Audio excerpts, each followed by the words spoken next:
Դատավոր Կարեն Վարխոյանը մերժում է Սրբազան պայքարի աջակից Վահագն Չախալյանի կալանքը փոխելու փաստաբանների ներկայացրած միջնորդությունը։ Նոր հանգամանք որպես այդպեսին չի կարող սա դիտվել, արգելի պաշտպան եւ արգելի մեղադրյալ։ Սա նոր հանգամանք։ Դատավորը նոր հանգամանք չի դիտարկում այն, որ ըստ փաստաբանների միջնորդության Չախալյանի ընտանիքը նրա կալանքից հետո սոցիալական ծանր դրության մեջ է հայտնվել։ Երկու անչափահաս երեխաների խնամքն ամբողջովին կնոջ ուսերին է։ Ես ընդամենը խնդրում եմ, որպեսզի զուտ ոչ միայն իրավաչափության, պրոստեն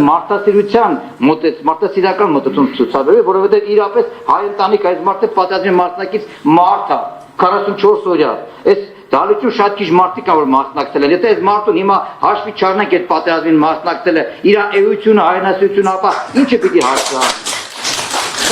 Լսելով դատարանի որոշումը, Չախալյանը հայտարարում է, որ մինչև իր կալանքի վերջնաժամկետը մարտի 4-ը չի ներկայանալու դատական հաջորդ նիստերին։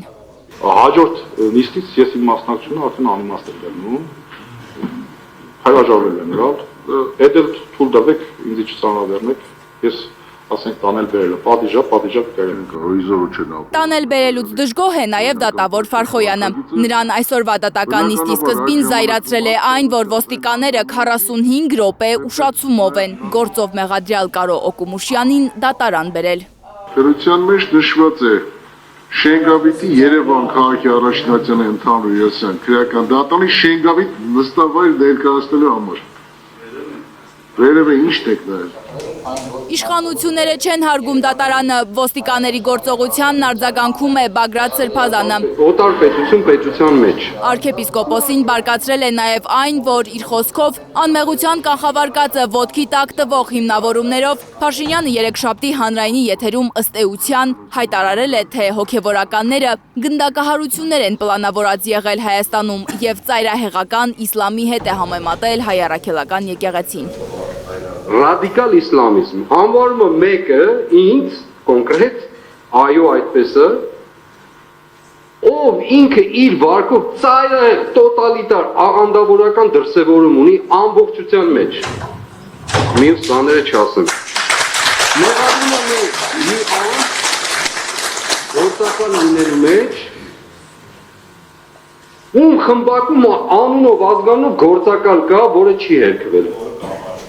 Սրբազան պայքարի գործով 18 մեղադրյալներից Բագրատ Սրբազանն ու Վահագն Չախալյանն են, որ մնում են կալանավորված։ Նրանք մեղադրվում են ահաբեկչություն նախապատրաստելու համար։ Պաշտպանական կողմը։ Դատական այս գործը ահաբեկչության հետ կապ չունի, հայտարարում է Բագրատ արքեպիսկոպոսը։ Այս գործը կապ ունի մի մարդու քմահաճույքի հետ, որի վախերի ու սարսափների պատճառով այսօր մենք այստեղ ենք գտնվում։ Այո, բախտոտ մարդ։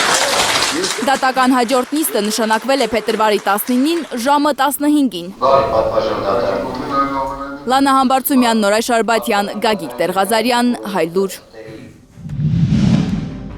Հայաստանում ու աշխարհում տեղի ունեցող իրադարձությունների մասին առաջինն իմանալու համար բաժանորդագրվեք մեր ալիքին, սեղմեք զանգակը, որ բաց չթողնեք ամենահրատապը, կարևորն ու հետաքրքիրը։